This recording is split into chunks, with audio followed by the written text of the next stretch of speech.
Well, good morning, everyone. We'll begin our program now. If we could find a seat, we appreciate your coming this morning. On behalf of the Bipartisan Policy Center and specifically the Governor's Council, I want to thank you all for joining us here today to talk about a very important topic with respect to the government of the United States, but really beyond that for the American people. The Bipartisan Policy Center is, of course, an organization devoted to finding bipartisan solutions to our country's challenges. And a few years ago, I decided to organize the Governor's Council and invite a half dozen former chief executives, 3 of each party, to provide some insight and experience from our perspectives at the state level. And it's a privilege and honor to serve with my good friends, Governor Gregoire of Washington, Governor Heinemann of Nebraska, Governor Lange of Hawaii, Governor Beshear of Kentucky, and Governor Beebe of Arkansas. I'm Jim Douglas from Vermont. As a Republican governor in a predominantly Democratic state, I certainly had to reach across the aisle and find common ground with people across the political spectrum. I had to listen to folks who had a good idea, no matter what their partisan affiliation was, and I was able to do that on many occasions.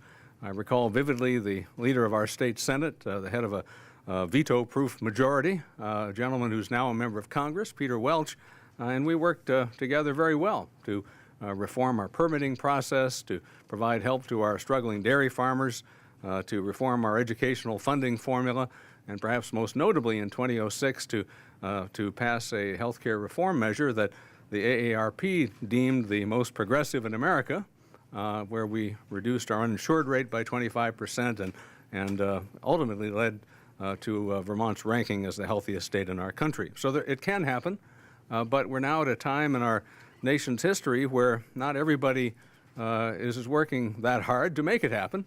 And instead of finding common ground, we see a lot of folks trying to delegitimize the views of those with whom they disagree. Now, it's sporting, of course, to criticize the dysfunction here in Washington, but in a way, I think that reflects the division that we find across the country as a whole. There was a Pew Research poll done in 2014 that concluded that the median Republican is more conservative than 97% of Democrats, and the median Democrat is more liberal than 95% of Republicans. By comparison, 20 years earlier in 1994, Pew did a similar study and concluded that just 64% of Republicans were to the right of the median Democrat and 70% of Democrats were to the left of the median Republican. So Republicans as a whole are getting more conservative, Democrats more liberal. We seem to watch different TV networks. We choose to live in communities and shop and recreate and worship with people who agree with us, and it's making it more and more difficult to find common ground. Well, that sounds discouraging, but there are signs of hope, and that's why we're here this morning to talk about efforts that are underway and strategize about what we might do as a country to move things in the right direction. Our first 2 speakers are good examples of that, and it's an honor to introduce in just a moment the co-chairs of the House Civility Caucus, Congressman Mike Johnson, a Republican from the 4th District of Louisiana, and our former colleague, Congressman Charlie Crist, a Gulp Democrat serving Florida's 13th District. Congressman Johnson was elected a couple of years ago by the largest margin of victory in his region in more than a half century. He's on the Judiciary and Natural Resources Committees. Before serving in the House, Mike, who was a father of 4, successfully litigated high-profile constitutional law cases in district and appellate courts across the country, and he served previously in the Louisiana legislature. Congressman Crist served with all 6 of us on the Governor's Council when we were chief executives of our states, so he understands the importance of working with people of different persuasions to get things done at the state level. Charlie was elected to the Florida Senate back in 1992. He championed environmental protection and education and served as Commissioner of Education for the state for a while, and Attorney General, and then, of course, as Governor. They'll be joined on the podium by Governor Gregoire of Washington, my colleague on the Governor's Council. Chris was elected in 2004, the second woman governor of her state, but the first to win re-election. She balanced the budget. She served, as we all did, during the Great Recession when things were quite challenging, to put it charitably, at the state level. She worked hard on education reform, got a landmark transportation package through, and was a great leader for her state. Let's all welcome Congressman Johnson, Congressman Christ, and Governor Gregoire.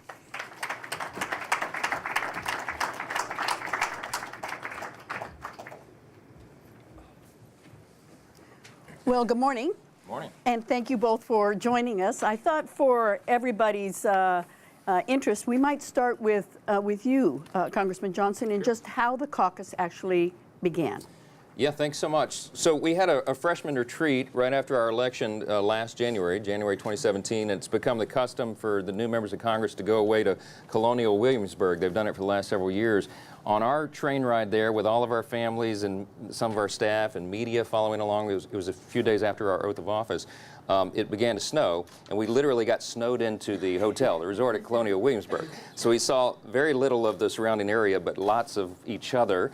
And it turned into sort of like a summer camp experience because we were literally closed into the hotel together. So that actually turned out to be a great thing because we bonded very well as a class. There are 55 members of our freshman class at the time, Republican and Democrat from coast to coast, all the states. And we had this session at the last day. As the snow began to melt, they said we could get on the trains and go back. And someone called an audible, and they said, you know what, let's have a members-only session. So all staff, all media, everyone, even family members left the room. It was just the 55 of us in a U-shaped table setting, and we had a very frank discussion, sort of our parting comments of the retreat.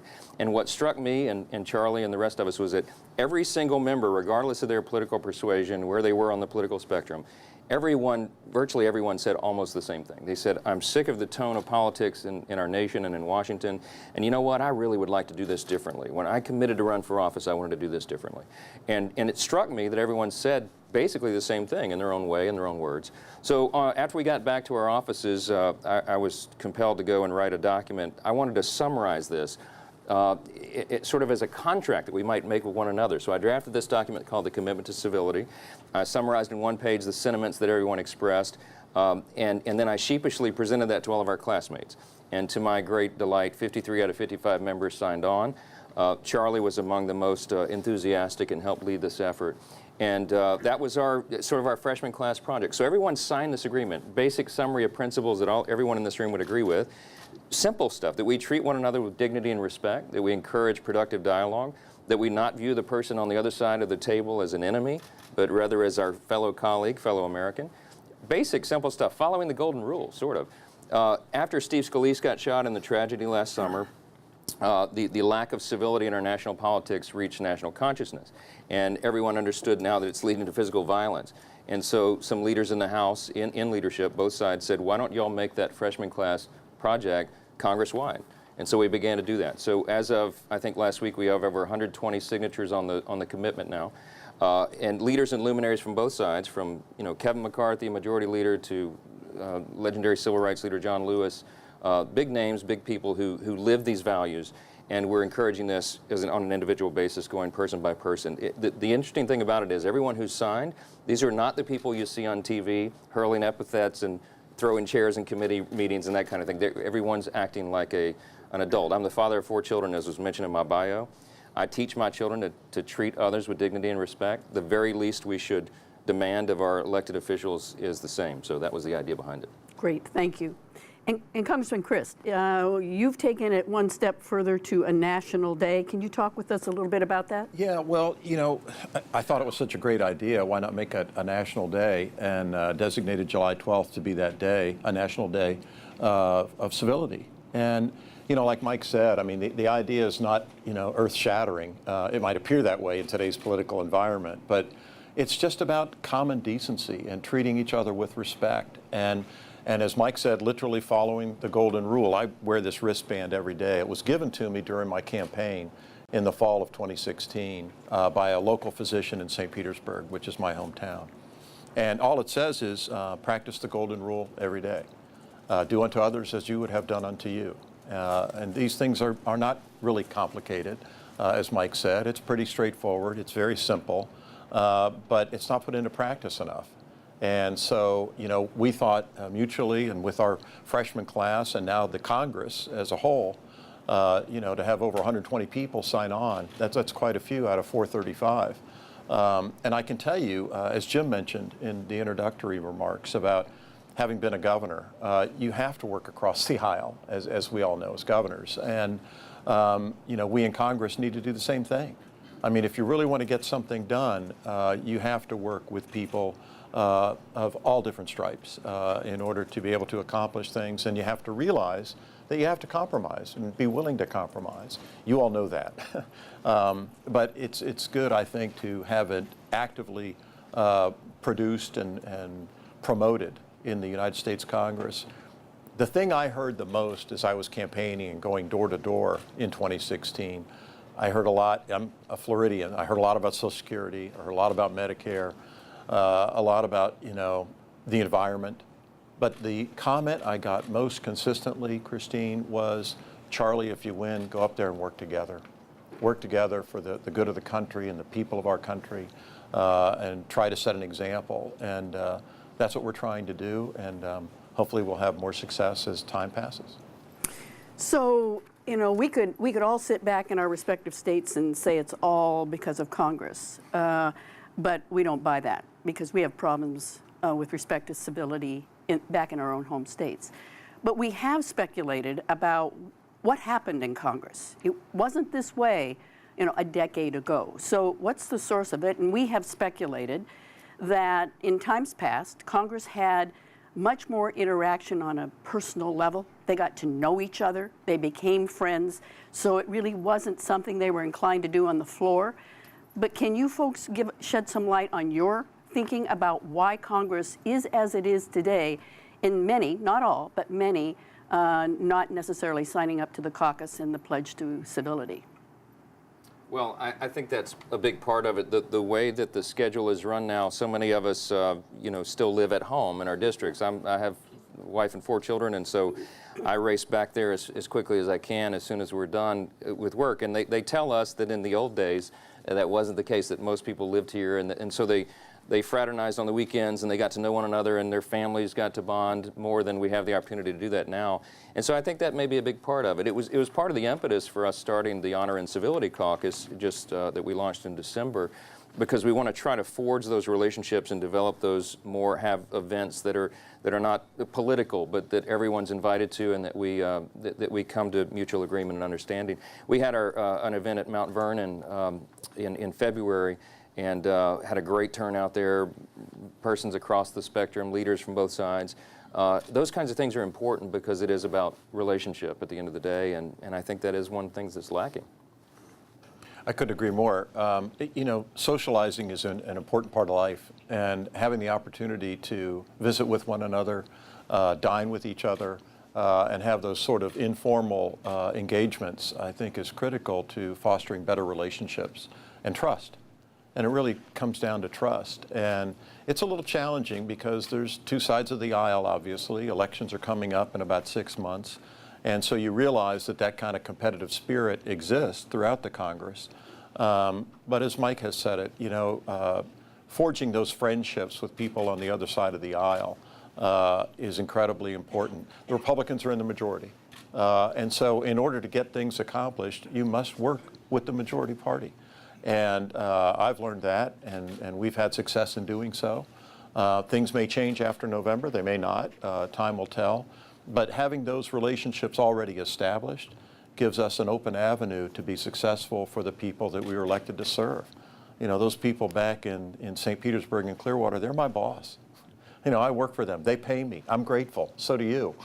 And it's important, I think, for all of us to serve with a servant's heart, and understand that it's our job to not only do what our title says, represent, and what our title is, which is kind of unique. And so I think it's important that those relationships continue to grow, and we have more opportunities to have informal settings together rather than just in the committees. I thought it was odd when I first got here, and I went into my Financial Services Committee, which I am serving on, and all the Republicans are on one side and all the Democrats are on the other.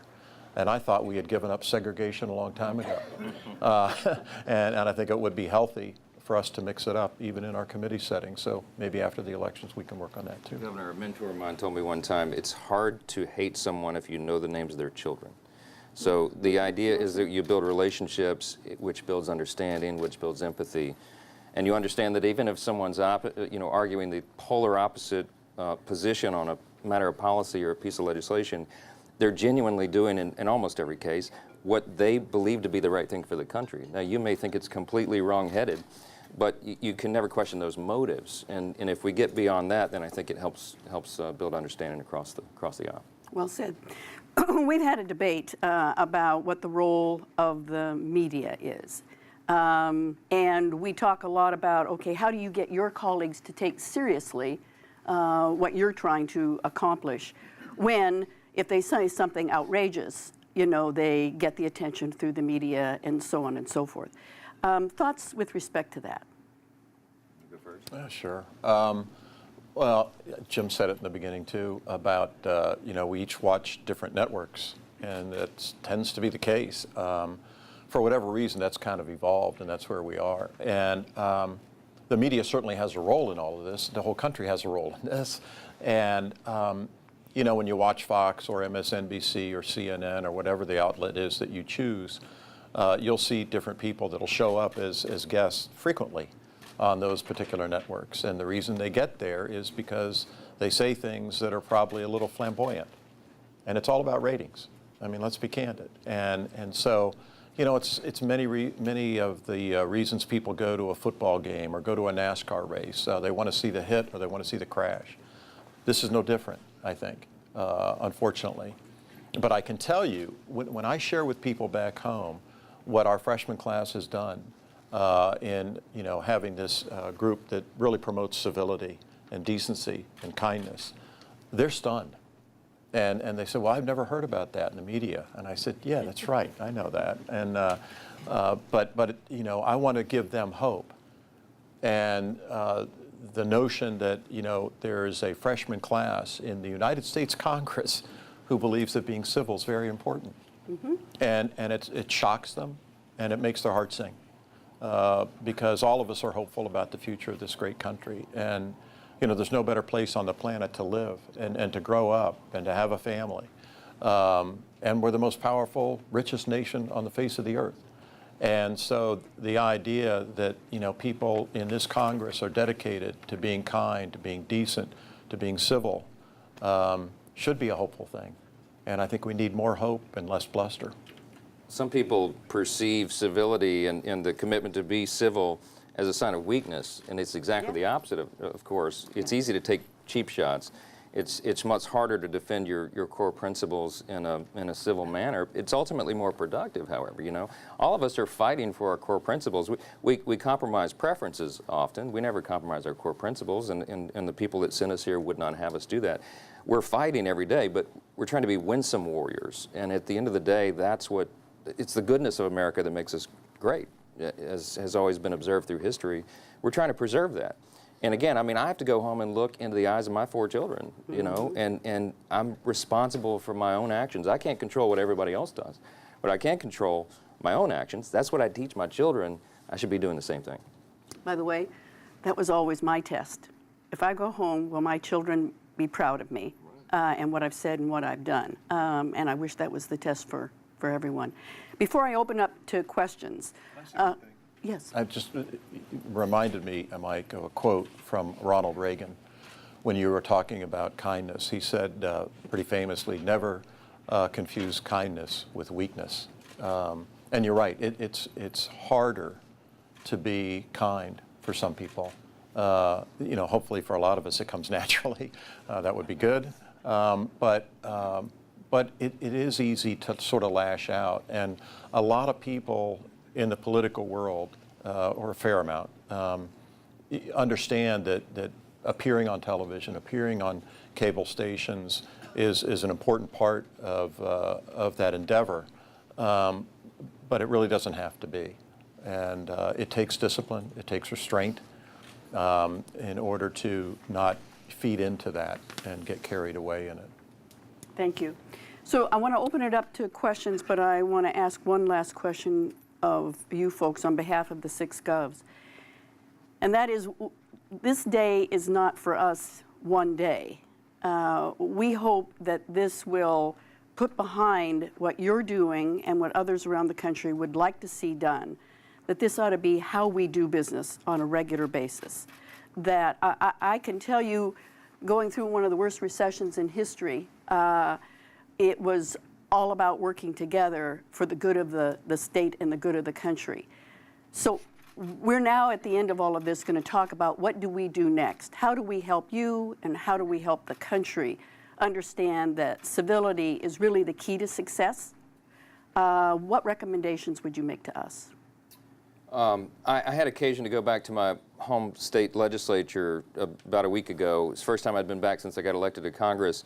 It's a tradition in the Louisiana legislature to give a swan song farewell address. I never got a chance to do it. So the speaker, I was down there for other reasons. The speaker allowed me to come to the podium. And I didn't have prepared remarks because I didn't know I was going to have the opportunity.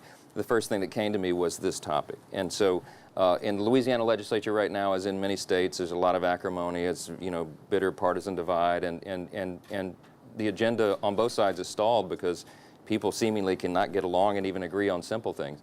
And so I challenge my colleagues to have dialogue about this, to first not neglect the relationships in that room, because there's an intimacy in a state house that you don't really get even in Congress or other bodies, and put the acrimony aside and work together for the best interest of the state. I mean, it's as simple as having dialogue about it. That was the impetus behind Charlie's idea on the bill that we co-sponsored to create a National Day of Civility, to have people talk about this and share their ideas, much like we're doing this morning. We need more of this, so that it filters down to the next generation. That's my great concern, Governor, is that the people coming behind us, they're watching all the bad behavior, and that has become their model. And there's some real concern about that. So they have to see grown-ups acting like grown-ups, and we do that by sparking the conversation, I think.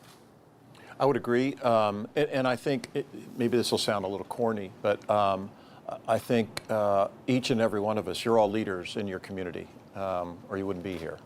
And people are persuaded by how you comport yourself and how you speak and how you treat other people, and they witness that. And so I think the best way to keep this going is for each and every one of us to take it upon ourselves to conduct ourselves in a decent manner, in a humane fashion, to impress upon other people that everybody matters. When you're governor, it's a big deal.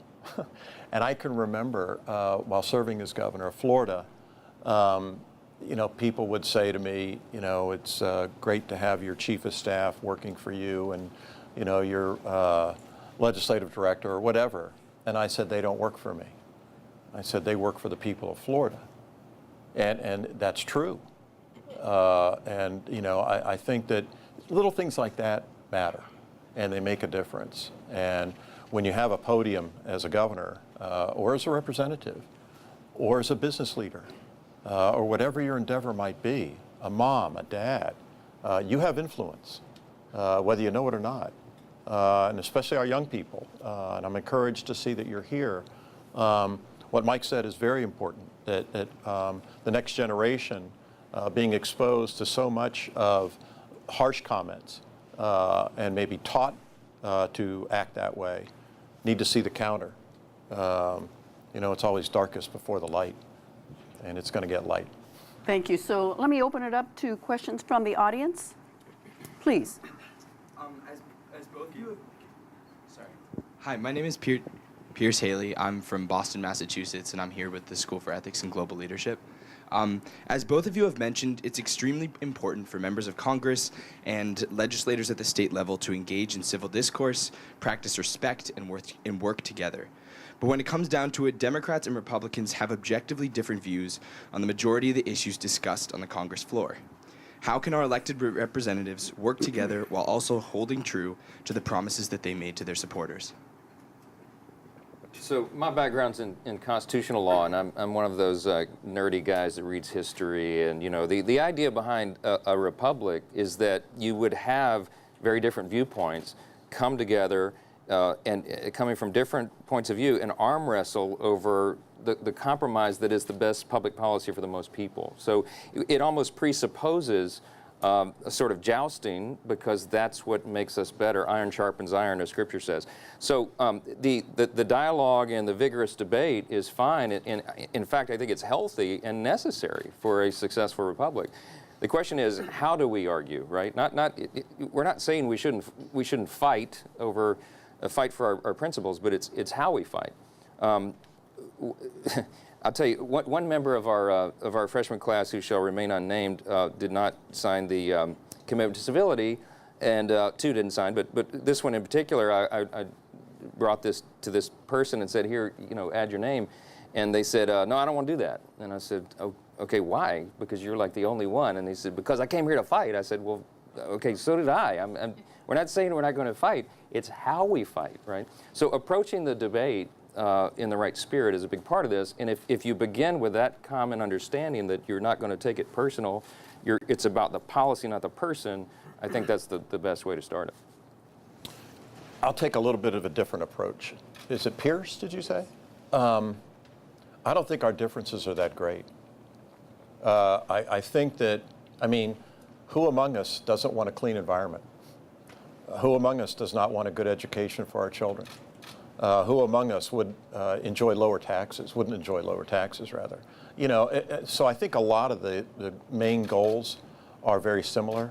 I think where the differences may reside is, how do you get to those goals and how do you accomplish them?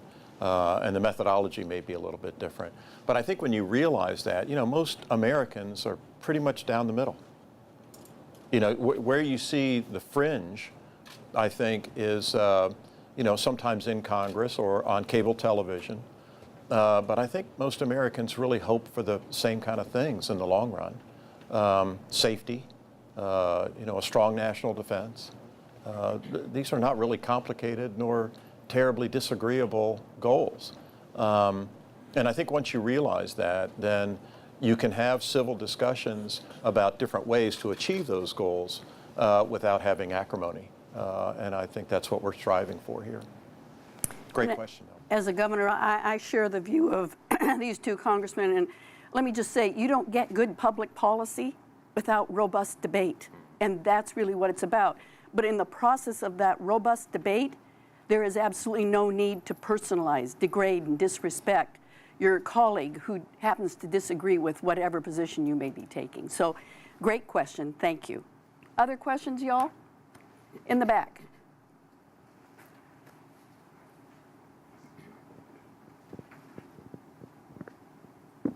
Hi, my name is Cormac Thorpe. I'm from New York City, and I'm also here with the School for Ethics and Global Leadership.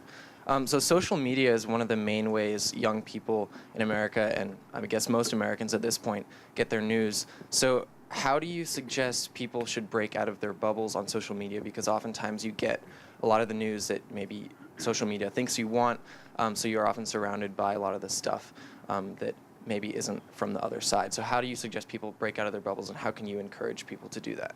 Great question. Thank you. Yeah, if Congressman, I might. please. What I always try to tell people and encourage them to do is to get their news from as many different sources as possible. I love reading the newspaper. I'm 61 years old, so that's kind of how I was raised. But I pay attention to social media. I watch different cable channels, and I try to make sure that the sources that I'm getting news from are diverse, and that I am not in a bubble. And that's not always easy, but that's what I would encourage people to do in order to break out of it, is to try to expose yourself to as many different news and media outlets as humanly possible. And wean yourself off of social media. It would be nice. It's a difficult thing. We control our children's time. That they're, I have teenagers, and they would be on it 24/7 because that's the culture. That's the way it is. So, as parents, I think that's an important thing for us to kind of, I think, push with our kids, and then hopefully we can all keep it within measure, as Charlie's saying. The truth be known, we should probably ask you that question, but can I just say that one of the best things I think I ever did as governor is always, always, always try to tune in to what others who disagreed with me were saying so that I could understand, really listen and understand their point of view. Because again, out of that comes better public policy than just sitting in your own little vertical silo and debating with people who are of like opinion and like mind. Right here, ma'am. Morning. Stacy Bridges, Veterans Vision.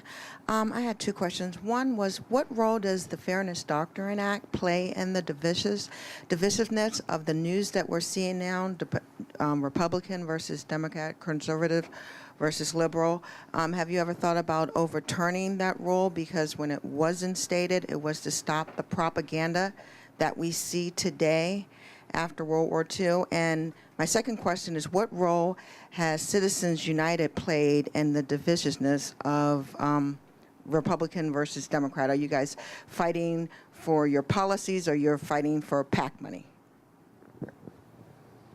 I'll take a stab at the second part. What causes the divisiveness?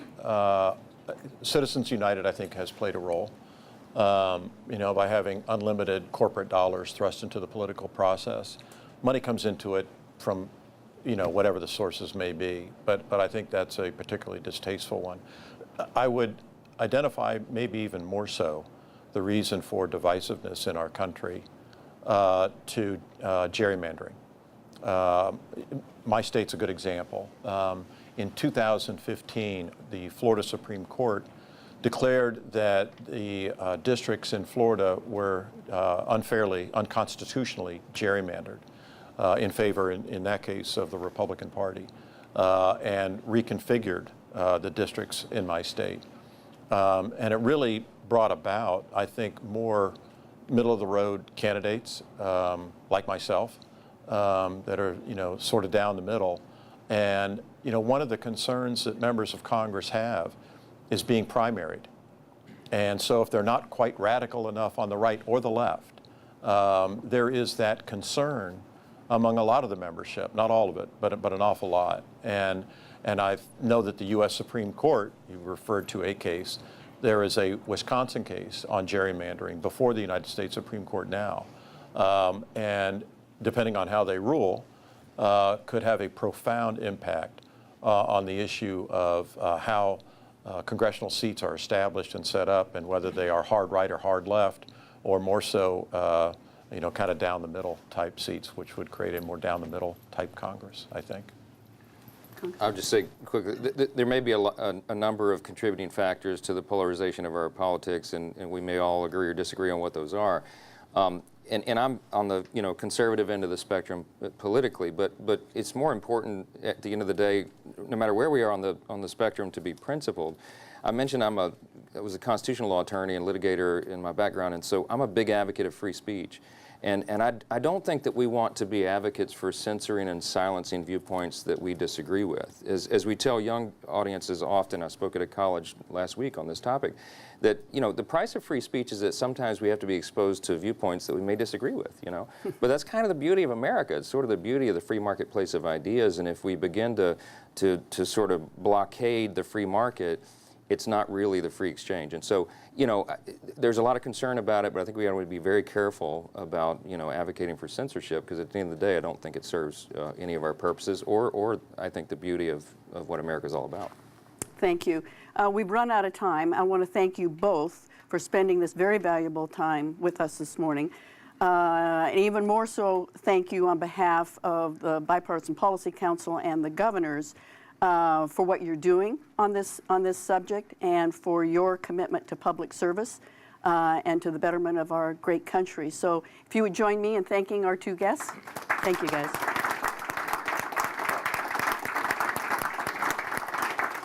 And now I'd like to welcome former Governor Linda Lingle from the great state of Hawaii, and she has brought with her a special guest today for us to have further discussion with respect to the private sector on this subject. Linda? Thank you, Chris. Thank you. Well, thank you very much. Aloha, everyone. Thanks to Representatives Christ and Johnson for forming the Civility Council, the caucus, and for being here with us today. You know, my colleagues and I in the Governor's Council here at the Bipartisan Policy Center have been talking about this issue of civility for quite a number of months now. We were out at dinner one night. We were talking about how things just don't seem to be getting more civil here in Washington, D.C., and maybe we could do something about it because we've had these unique experiences in a wide variety of states. I was the first Republican governor in my state in 40 years, and we're the newest state in the union, of course. And while I was elected governor, in our state Senate, out of 25 senators, 23 were Democrats. So I better be able to get along somehow, or nothing would have gotten done. And it's true of my colleagues as well. So that's what started us in this conversation. Now, we're not naive. As politicians, we know we have to get elected. We know that politicians are going to argue. And as we heard from that great question earlier, how do you argue in a way that remains civil? So this conversation has been going on, and I'm at home watching television, and I know we have this program coming up here at the BPC, and I see someone I knew a long time ago through politics, and he's on TV being questioned, and he's talking about civility. And I'm going to introduce our guest in a moment. He's talking about a particular kind of civility, and that's in the public schools, in schools generally, but in high schools. And this was not long after the tragedy in Florida, where so many young people lost their lives and so many were injured. And he was on this program talking about what he feels we can do as Americans and working with young people. He appears on a wide variety of television news programs. I've seen him on CNBC, I've seen him on Fox and CNN, and everything in between. And I think what makes him such a popular guest is what makes him a role model for all of us, and that is he has very strongly held beliefs, but he exercises his beliefs in a way that's respectful and dignified. I've never once heard him question another person's motives or their character, and I think that's very important. Foster Friess is our special guest today, and in 1974, he and his wife Lynn launched Friess Associates. The firm's flagship, the Brandywine Fund, averaged 20% annual gains during the 1990s, which caused Forbes magazine to name it as one of the decade's top mutual funds. So he is a well-recognized and successful businessman, but I think he's more known today as one of the country's leading philanthropists, not just the kind of philanthropist who writes checks, although he does, but the kind who actually gets in and does something in a very personal way.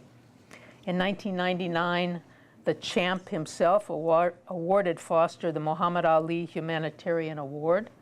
And in 2000, the National Charity Awards dinner in Washington, D.C. named Foster Humanitarian of the Year, following in the footsteps of Coretta Scott King, Bob Hope, President George H.W. Bush, and Lady Bird Johnson. In 2009, Foster received the Benefactor of the Year, Paul Weyrich Award. And in 2010, he received the Spirit of the Children Award, given annually to child help supporters who have generously given their time and good fortune to children's causes. And we're going to spend a lot of time talking about his feeling about young people and civility. Please welcome Foster Friess. Welcome, welcome. But someone must have told Linda that I crave affirmation. Please have a seat. Well, thank you very much for being here today. As I said, I saw him on television. I said, I've got to call him, got to get him here.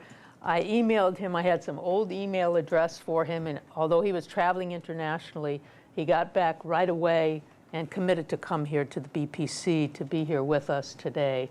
And I wanted to begin the conversation today, Foster, by focusing on what I saw you on television talking about, which was what can we do with young people in high schools who are watching all this media, who are in some cases living in fear to be in a high school today? What was your thinking behind what you've done? And tell us a little bit about where you're going forward now? Well, I brought with me Daryl Scott, who is the father of Rachel Scott, the first victim of Columbine, and you should take time to meet him, because this is truly the silver bullet as to how do we restore civility to our culture. We all talk about how do we cut off the weapons of choice, how do we control guns, and at Columbine, the 16 and 17-year-old boys who did the shootings had the 21-year-old buy the guns for them. San Bernardino, that gun was bought by a friend of his. So if we look at all the different solutions, I think the solution is how do we isolate the troubled young Nicholas Cruzes and surround them with mentors.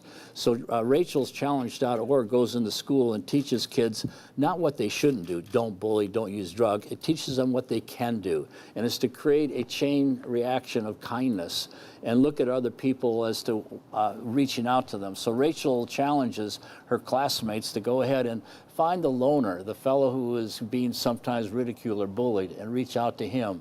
And always look as to how you can be part of the solution rather than part of the problem. So I believe this is one of the key things that we can do, is to not look at how all the problems exist, but how do we solve the problems? It doesn't do much good to spend a lot of time discussing the problems without coming up with a solution. And I am excited about Miami is going to be meeting with Daryl Scott to see if all the schools in Miami could do it. Texas is thinking to do a thing. 95% of the revenue comes from the schools paying a fee, $3,000 to $6,000. So up to now, they've had no basic funding. So I have a challenge grant of $2.5 million. If you put in $1, I'll match it. And I'm just snatching all that money out of my children's inheritance, and just they're going to have to deal with it. I'm sorry. And so this is a way of we can help fund more schools, and I think that would be one of the ways. Well, thank you. I've been handed a note. We have someone else who's going to have to leave for a moment, so we're going to pause our discussion.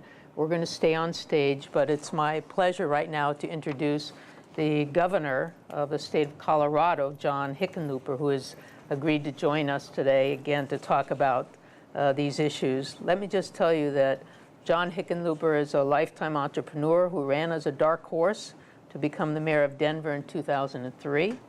He led the campaign to pass Fast Tracks, the largest regional transport.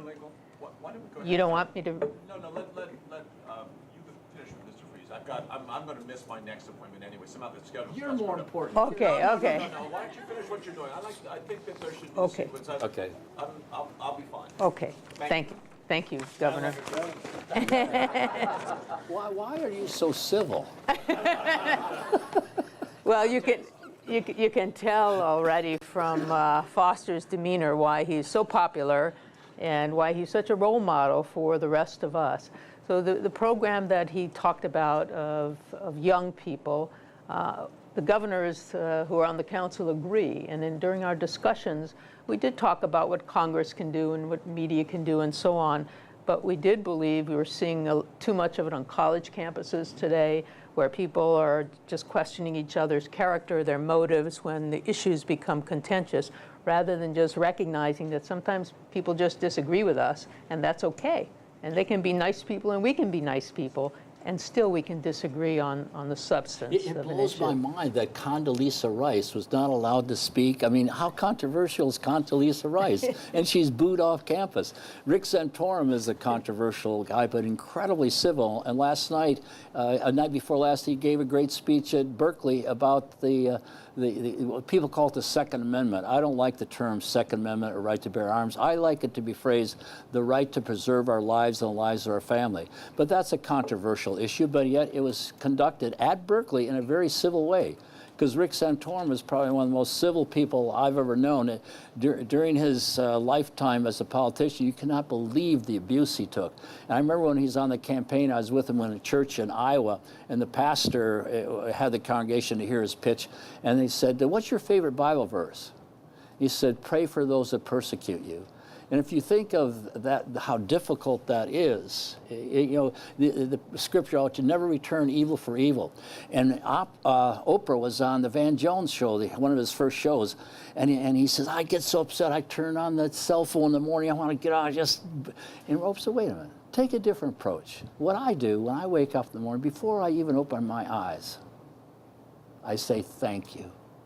And then instead of confronting the nastiness, transcend it. And so we all have the capacity to do that. And God has blessed me with an enormous amount of success because I looked at people not where they've been and where they are today, but what they can become.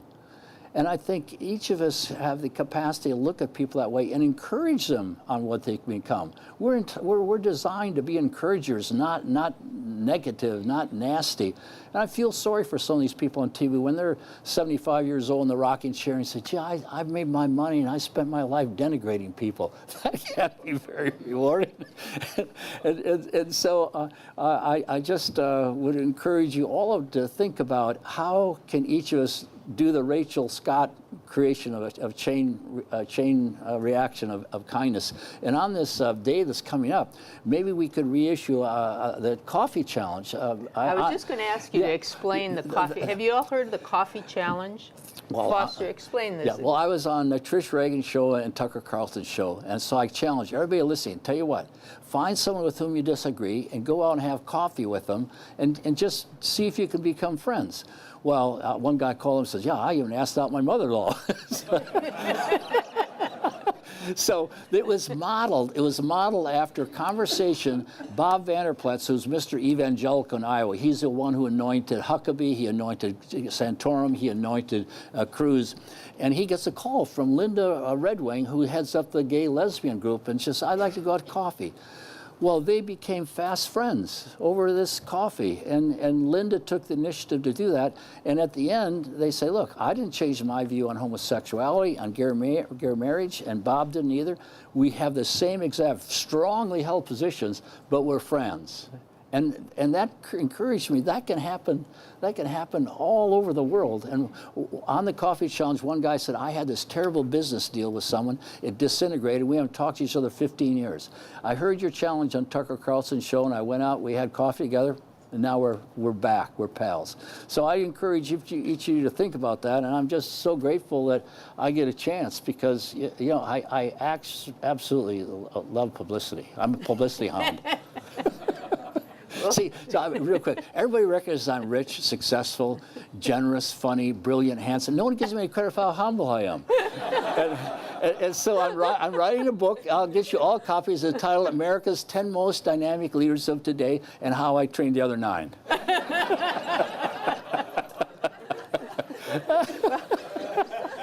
Now, I can just guess that many in this room don't agree with Foster on perhaps some of his political views, but you like him.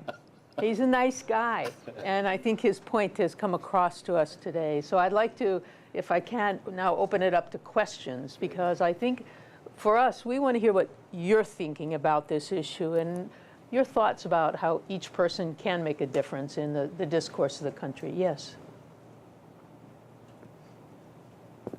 Hi, I'm Annabelle. I'm from New Jersey, and I too am here with the School for Ethics and Global Leadership. On the topic of civil discourse in high schools, I go to a public school back in New Jersey, and talking about politics and political ideology is something that's kind of taboo. We're discouraged from getting into really personal or in-depth debates about policy and the global political scene because they're worried that it will create divides among students and it will create a hostile atmosphere. But as a consequence, I feel like we haven't quite learned how to have civil discourse since we're told to keep away from it. So how can we foster that kind of environment in schools where we're talking about the tough issues, but in a way that is conducive to doing it in a healthy way that will allow us to create some real change? Fire your principal. Well, I'd have to agree on that, that discouraging you from discussing issues of the day is very unfortunate. I had a great privilege in the last couple of years to be a visiting professor at my alma mater. It's a large public university in California, 30,000 students, Cal State Northridge, and I taught public policy, and I encouraged the opposite of what you're suggesting. And I told them if your opinions are well-founded, they're factually based, and we can all find facts on both sides to make our point. That's what we should be encouraging, not discouraging. So it's very unfortunate, and I guess I would tell you, if you go into a discussion like that with respect for the other person as a human being, there's no reason not to have a good, healthy discussion and disagree or agree or somewhere in between. I think they would do that, but the unfortunate thing, you're inhibited by the people above you, right? The administration. So I think that's got to go to a higher level. I mean, they have a boss who has a boss who has a boss. At some point in time, someone should come to that school and say, wait a minute, what's this idea about free speech zones on a campus? All of them, every square inch of America is a free speech zone. And so I think that's what you ought to be active. Think of what our founding fathers, they were young people in their 20s, weren't they? I mean, very young people. So be bold at your age to say, wait a minute, we deserve the right to be able to have civil discussions. And then the important part is set a model by being civil when you're discussing those issues. You remember the scripture, never return evil for evil? And so just remember what Oprah said, just don't confront the nastiness, transcend it. But I would encourage you to find out who's the boss that made that policy, and you change it. Yeah. Yes, ma'am. Right here, scarf. Mm-hmm. Yes. Hi, my name's Astrid Reeves. I had a personal question. I was just curious, if you're wearing a hat is a political, social, or personal statement. Well, the reason I ask yeah. is that the last 10 years I lived in West Africa, and wearing a certain type of hat is a certain type of statement. So I was just curious. Well, because we go to a lot of these big conferences where, I remember the Republican Governors Association where there'll be hundreds and hundreds of people. And my wife needs a cup of coffee and she can't find me. So that's basically how it all started. And then once in a while it kind of developed a sort of a brand, because you might remember Foster Freeze, the guy who grew up on a couple horses that gathered cattle. And I think I want to identify with the West, because the code of the West is you ride for the brand and you treat people right, and you're a square shooter. My wife just retired as the chairman of the board of the National Cowboy and Western Heritage Museum, which promotes the Western heritage and art. And I think we out in the West have so much to offer the rest of the country because of our value system and what we believe. So I just want to, with the hat, I promote the Western brand, and my wife says I look great in it. I think you do as well. We have time for one more question. Yes, in the back. Yes.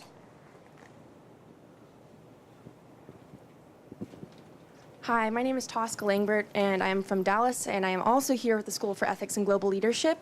I noticed you said you recommended that high school students find the bullied kid or the loner in their communities and reach out to them in reference to school shootings. And I was wondering if that means that high school students are indirectly responsible for fixing the kids in their communities I'm sorry, they're responsible what? Or responsible for fixing or helping the kids in their communities who might be at risk for committing tragedies like Parkland or Columbine. Well, I think we're all responsible because people saw, oh, we should have more background checks. How many more layers of paper would you want in Nicholas Cruz's file? I mean, it's like 35. I mean, it's just thick with all kinds of stuff. And so the mentoring programs we have in the United States are very, very great. But it's kind of like a single mom has 3 boys, and they'll say to Steve or Dave, hey, Kate, could you be a mentor for my kid? We have to move that one step further and find out who are the Nicholas Cruzes. And the school ministers know who they are. So you isolate them, and then the next step is how do we surround them with people who can bring them into acceptance? Most of these shooters were fatherless. They didn't have a role model. They didn't have someone to affirm them. And so, okay, you take them to the ball game on Friday. You take them fishing on Wednesday. And with surrounding, we have an opportunity to cut off the shooter. We're not going to be able to solve this by cutting off the weapons. In London, they have more knifings now than in New York. So it's the knives. Some kid takes a car and runs into people. And now in England, they're throwing acid in people's face. So the trick is, how do we find those people who are isolated loners and bring them back into civility? I wish we had time for many more questions, because Foster's common sense approach to this issue is really welcome and something everyone's responding to. So thanks to the students in particular, but to the audience in general for being here today at the BPC.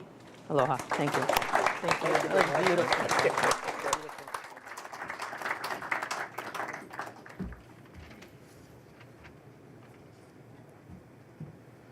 My name is Steve Beshear, and I used to be somebody. I was governor of Kentucky from 2007 to 2015, and Kentucky has for centuries had the key to civility in politics and government. It's a key that Ronald Reagan and Tip O'Neill used. It's that brown liquid that hopefully many of you have sampled. Just to sort of put it in perspective, we have 4.3 million people in Kentucky. We have 6.2 million barrels of bourbon aging in Kentucky right now. So we always like to say that's one for each of us, and then the rest of it we sell to the world. You know, we're honored today to have a person that embodies the bipartisan approach to governing that many of us in this room also have used during our political careers. In Kentucky, I had a Republican Senate and a Democratic House for my entire 8 years as governor. But after working hard for a couple of years, we finally got to the point to where, after elections were over with, we could, for the most part, remember that we were Kentuckians first and Democrats and Republicans second. And when we did that, we got a lot of things done. And when you're a governor or when you're a mayor, when you're on the local level in politics, you learn that real quickly or you're not very successful.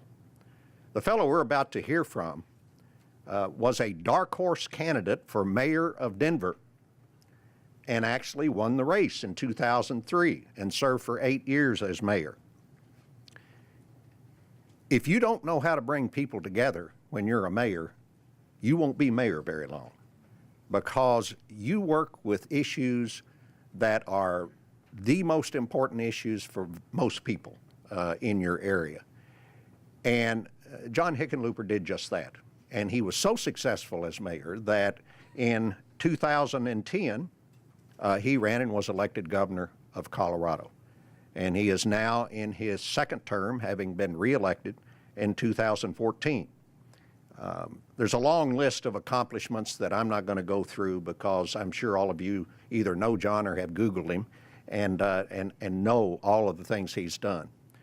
The most important thing to me that he has done recently is to step up with Governor John Kasich, a Republican from Ohio, and join together in trying to begin the discussion about health care reform and how we move to the next level in terms of providing health care, affordable, quality health care for every American in this country. That is the kind of leadership that is required for us to move beyond this rank partisanship that we are dealing with in today's politics. So I hope you all will join together with me and give a big welcome to Governor John Hickenlooper of Colorado.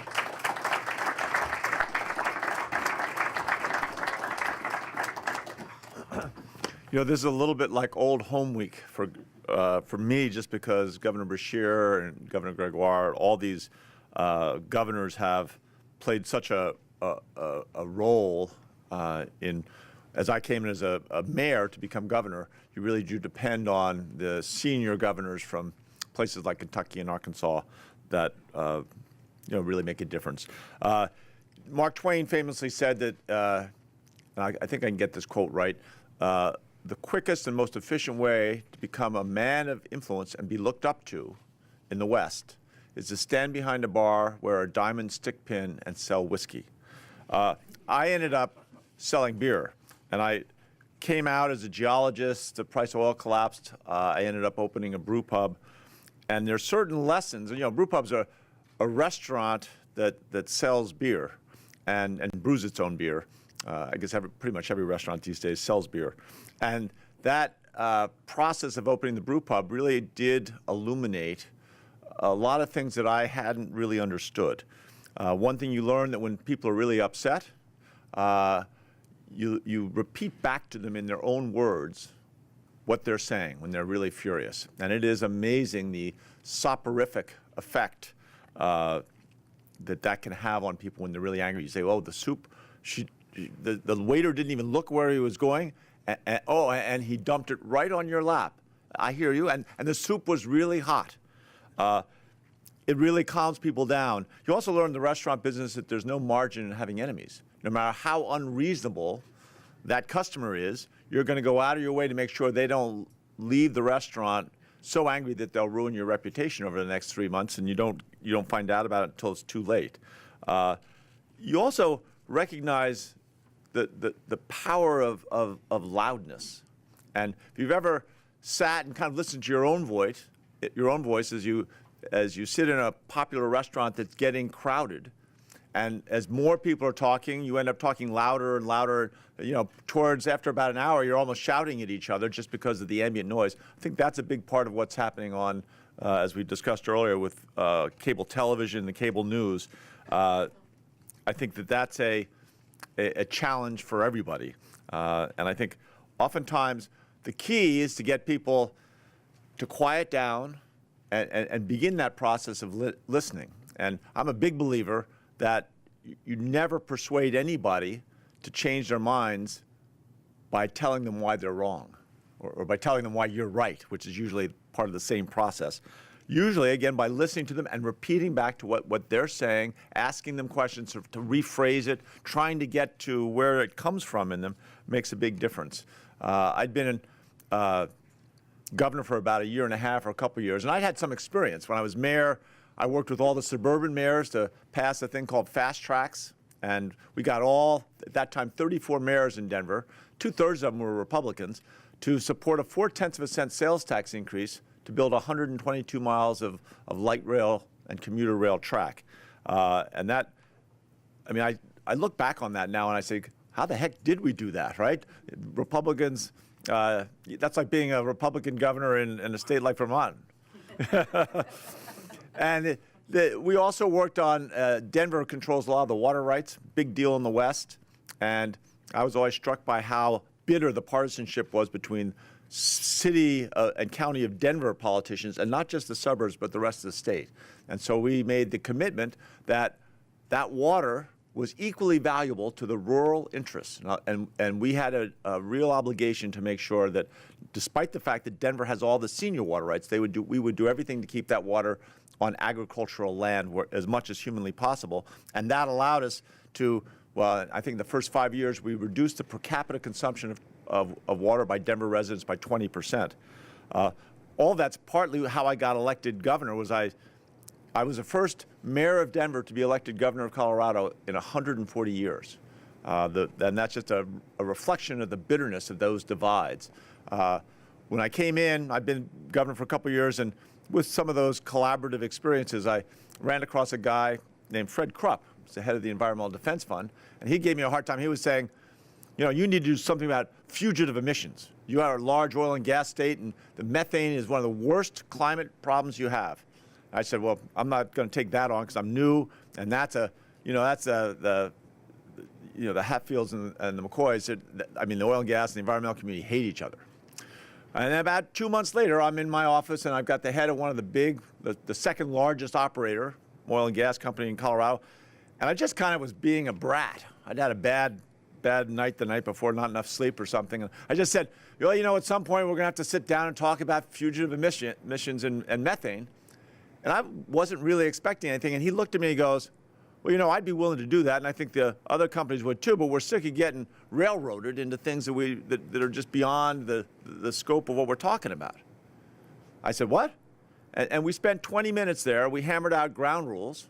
My commitment to him was that we would begin, if we did methane regulation together, that we would start from scratch. We'd have the industry and the environmental community in the room from the very beginning to create drafts to start with.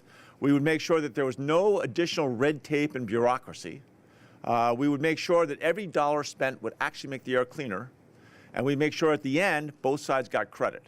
And after 20 minutes and kind of just shaking hands on that, he went and helped me get the CEOs from the two other largest operators. And it took about 13 months. And sometimes, as an elected official, government, I think, is in sometimes its best role as a convener, but you have to also be a peacemaker.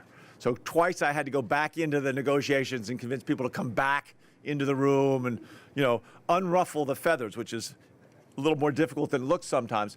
But we created the first methane regulations in the country, and we had the oil and gas companies and the environmental community both standing side by side saying that this was a successful outcome. More recently, we worked with the other governors in the West. And there is something wonderful about governors that we are less partisan. We love stealing each other's ideas. Governor Heinemann and I would be ruthless in stealing each other's ideas. But the great thing is, I'd steal one of his ideas, and I'd get my people, and we'd come up with some new ideas to make it better. And then a year or two later, he'll steal it back, and he'll make it better again. It's I call it enlightened larceny. But we have a relationship that allows us, so when the Volkswagen, the diesel corruption issue was settled and they had a large amount of money they were putting out, we were able to get all 8 Western governors to make a commitment that we would, this is about a 7,000-mile effort to create rapid recharging stations for electric vehicles all across the West. And of those 8 governors, 6 of them are Republicans and from coal-producing states.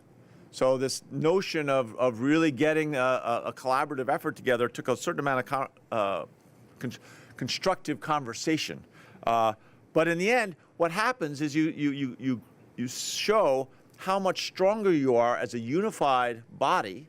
And if you're going to do something like that, if there's a missing piece of that puzzle, then they're going to be left behind. And that was a very powerful tool to allow us to do that. So many things that require civility, both sides really agree on. They just get used to fighting about it.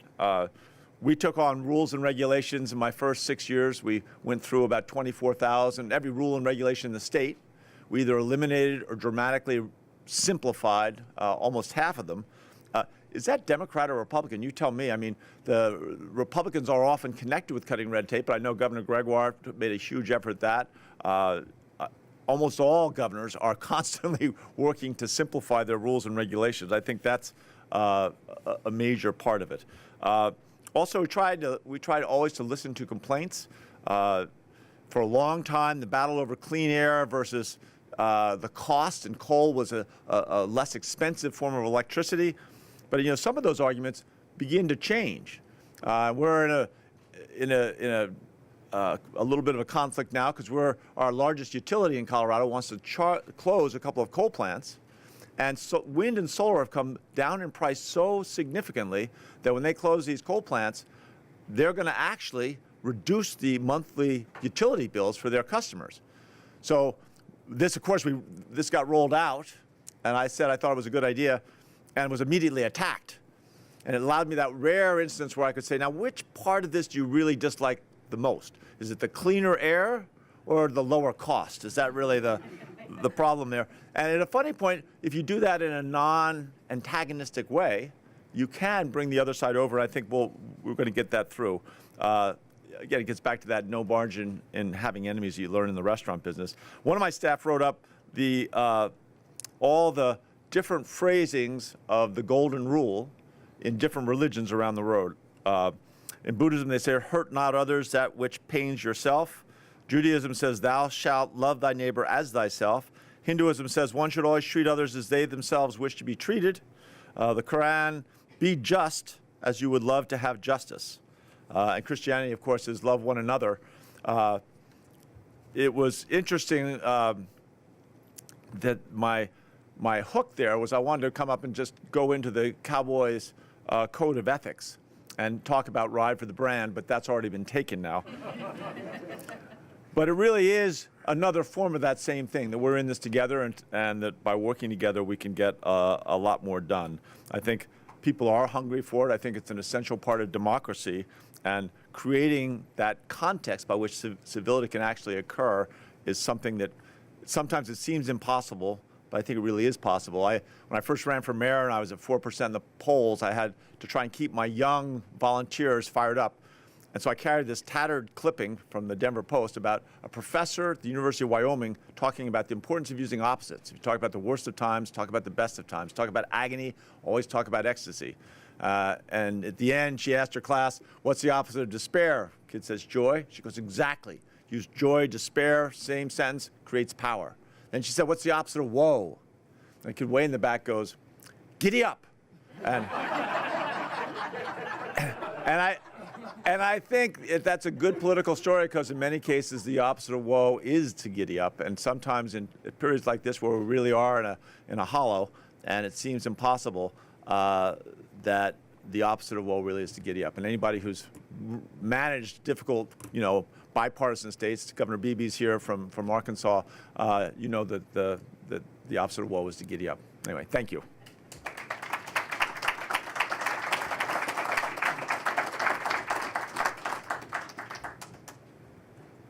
Exemplifies exactly what we're all about. Thank you.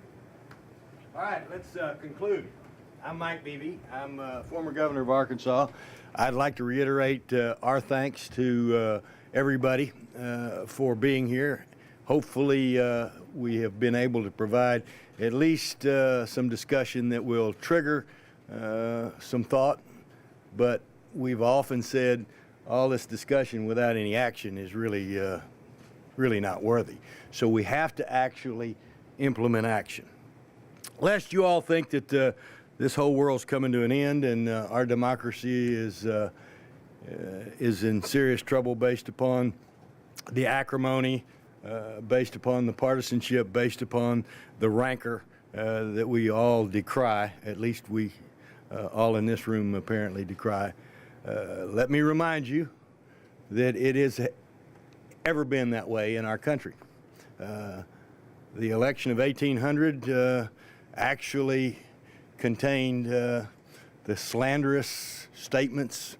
I think the John Adams camp said if you elect Jefferson, incest, rape will be rampant in the country and will be our new values. We had actual duels and shootings. The things they said about Andrew Jackson and Andrew Jackson's wife make today's debate and discussions about Stormy Daniels look pretty innocent.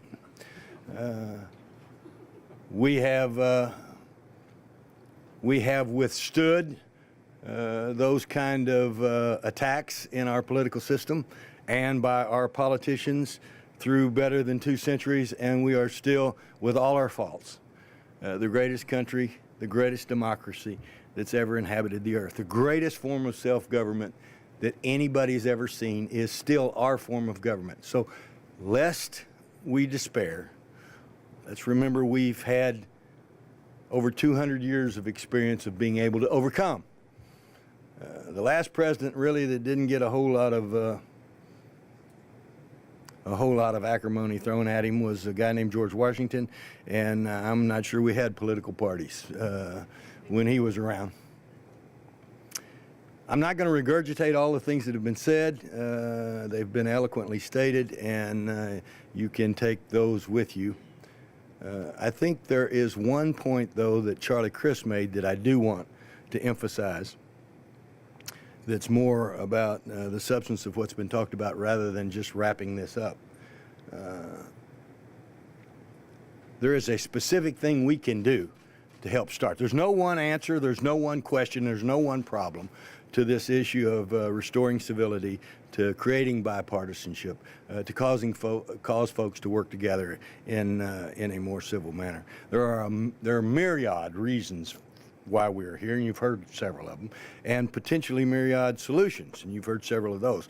One institutional solution that can happen fairly quickly is something Charlie mentioned about gerrymandering, and it's worth repeating, especially for you young people.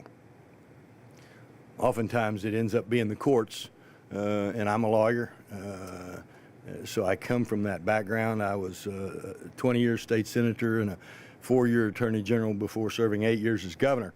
So I understand the courts and the court's role. I get as frustrated with the courts interfering with executive and legislative branches as anybody else, but sometimes it's the courts that are necessary to temper or check the abuses of the executive and or legislative branches. And the courts are now deeply engaged in this whole gerrymandering issue.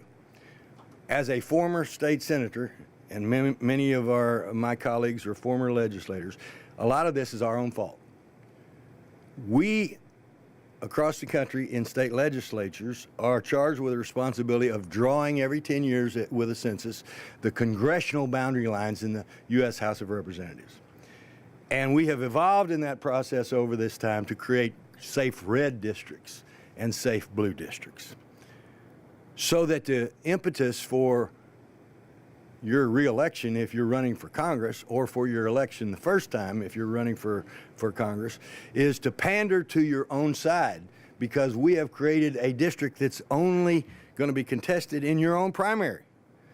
They are safe red and safe blue districts, and therefore there are very few districts left where you really got to worry about somebody on the other side of the aisle beating you in a general election. So what does that do? That fosters movement, as Charlie indicated, to the left, to the far left in safe blue districts, or to the far right in safe red districts. So that once you're elected in a primary, you're not too worried, and the promises that you made to get there, to beat your primary opponent in your own party, put you in a box. You're not worried about November. And then when you get into a seat in Congress, you're too far to one side to work with the other side. So I agree with what's been said. I think the majority of this country's in the middle. And it's not a mushy middle. It's the middle where people recognize the arguments on both sides. So the only substantive thing I wanted to say, in addition to my thanks to all of you and to wrap this up, is to say that there is one specific thing we can do going forward. We can encourage. We can support, we can help folks understand that there's something in this country better than going too far to one side or the other as we elect our people. Now, Senate doesn't have that same issue. They've got their issues too, but they're elected statewide, so they don't have that issues. But we can start with some institutional changes, some actual infrastructure changes that relate to the way we elect the people to the House of Representatives. And with that beginning, we can help try to heal some of the division and some of the extreme partisanship that exists on both sides of the aisle. You young people will have a greater degree of responsibility to make sure that happens.